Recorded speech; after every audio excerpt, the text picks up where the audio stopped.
नमस्कार दोस्तों, आप सभी का स्वागत है। काफी समय बाद आज मैं वापस आपके लिए एक छोटी सी हार्ट टचिंग स्टोरी लेकर आया हूं और मुझे पूरी उम्मीद है कि यह कहानी आपके दिल को छू कर निकलेगी।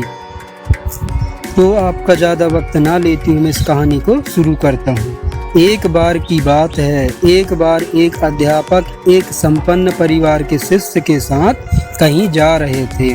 तो उस शिष्य को कुछ मजाक सूझी, क्योंकि उसको रास्ते में किसी गरीब मजदूर के जूते दिखाई दिए। उसने अध्यापक से कहा, गुरुजी, अगर हम इन जूतों को छुपा दें तो कितना मजा आएगा। देखते हैं मजदूर इस पर इसका क्या असर पड़ता है।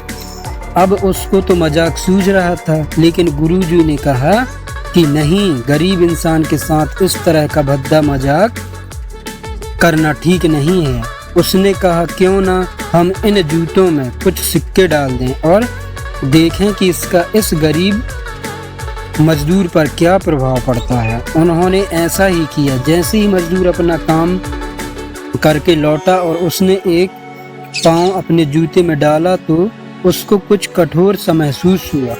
उसने अंदर हाथ डाला तो उसको कुछ सिक्के दिखाई दिए। वह थोड़ा आश्चर्य में पड़ गया। आसपास किसी को देखा तो कोई भी दिखाई नहीं दिया। वापस उसने दूसरे पैर जूते में डाला और वापस उसको उसमें कुछ सिक्के दिखाई दिए।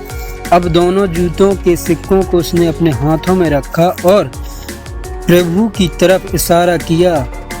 हे प्रभु, पता नहीं किस भले मानुष ने यह सिक्के मेरे जूतों में छुपाए हैं, लेकिन जिसने भी छुपाए हैं उसको मेरी दुआ है, ताकि इन पैसों से मैं अपने बच्चों और पत्नी के लिए कुछ खाना और दवाइयाँ ला सकूँगा।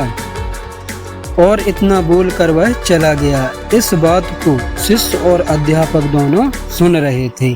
अब अध्यापक ने शिष्य से पूछा कि अब तुम मुझे बताओ कि तुम्हें कैसा महसूस हुआ, तुम्हारी पिछले वाली मजाक से या मेरी यह तरीका। तो उसने कहा कि गुरुजी, मैं आपसे क्षमा चाहता हूँ।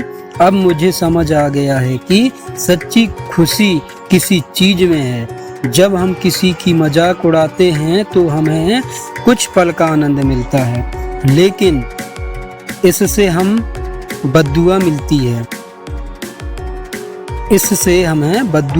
है। लेकिन अगर हम किसी की मुश्किल परिस्थितियों में मदद करते हैं और जिसकी भी हम मदद करते हैं उसको भी नहीं पता कि हमने उसकी मदद की है, लेकिन अंदर ही अंदर हमें पता है कि हमने उस इंसान की मदद की है।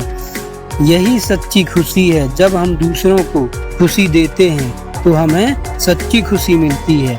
इसी तरह खुशियाँ बांटते रहिए, लोगों की मदद करते रहिए और दान करते रहिए। जिसके भी आप काबिल हो, जितना भी आपसे बन पड़े दान करें, लेकिन आप और हम सब मिलकर दान जरूर करें। इसका मतलब यह नहीं है कि आपको कंपलसरी या अनिवार्य रूप से इतने रुपए दान करने ही हैं चाहिए, क्योंकि हर किसी की ज़रूरत अलग अलग हो सकती है। अगर आप किसी को पैसों की दान नहीं कर सकते हो तो कम से कम चीज़ों का दान तो कर ही सकते हो। दान करना पुण्य का काम है। मुझे पूरी उम्मीद है कि यह हार्ट टचिंग स्टोरी आपको ज़रूर अच्छी लगी होगी। आपकी कीमती समय देने के लिए दिल से शुक्रिया। धन्यवाद।